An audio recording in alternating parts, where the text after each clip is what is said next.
Selama kepemimpinan Presiden Joko Widodo dan Wakil Presiden Ma'ruf Amin, Indonesia mengalami transformasi ekonomi yang signifikan, menciptakan peluang strategis bagi dunia usaha.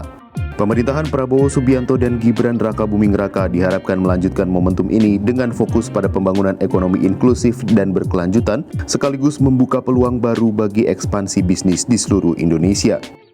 Menerapkan 4 pilar utama yakni Environmental Social Governance (ESG), pembangunan infrastruktur dan inovasi teknologi, hilirisasi industri, serta pengembangan SDM, Kompas 100 CEO Forum hadir untuk mendukung masa depan yang lebih berkelanjutan.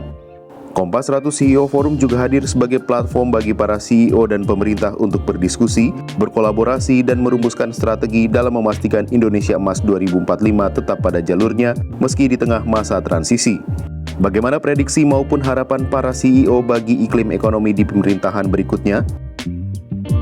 Saya melihat saya cukup optimis karena para menteri maupun juga Pak Laude memahami persis apa sih yang dibutuhkan untuk Indonesia dalam menghadapi tantangan global maupun dalam menghadapi internal Indonesia sendiri.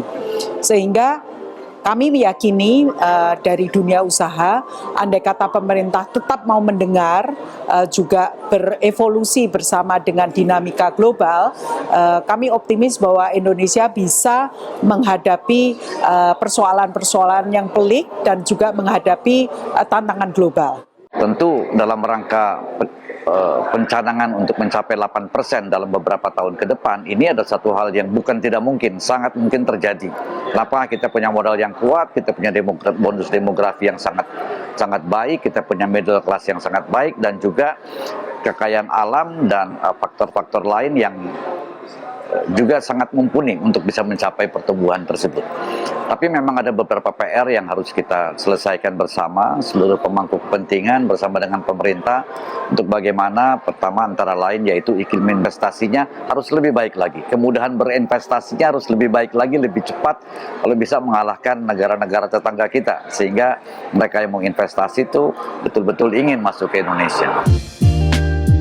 Dunia usaha pun diharapkan mendukung inisiatif pertumbuhan ekonomi stabil melalui investasi di bidang teknologi, media, serta pariwisata kreatif yang menjadi kunci penciptaan lapangan kerja dan peningkatan produktivitas.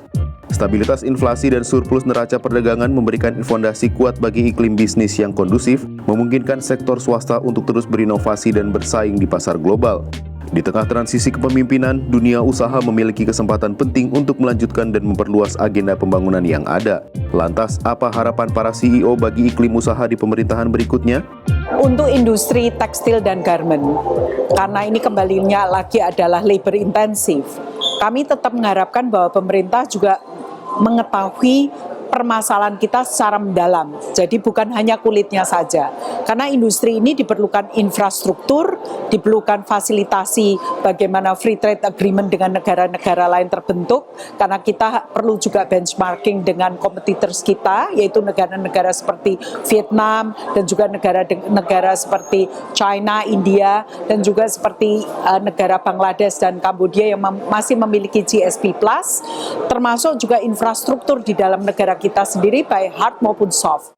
Ya, itu tadi harapan kami bagi pemerintah yang akan datang, akan segera dalam 9 hari ke depan ini adalah tadi terus menjaga kestabilan politik, kestabilan situasi keamanan, dan juga rule of law, kepastian hukum, dan kemudahan berinvestasi, dan juga memberikan fasilitas-fasilitas insentif baik fiskal maupun non-fiskal untuk investasi-investasi yang skala besar, yang high-tech, yang padat modal, dan juga apalagi juga termasuk padat karya. Ini akan bisa mempercepat mengakselerasi pencapaian pertumbuhan ekonomi 8%.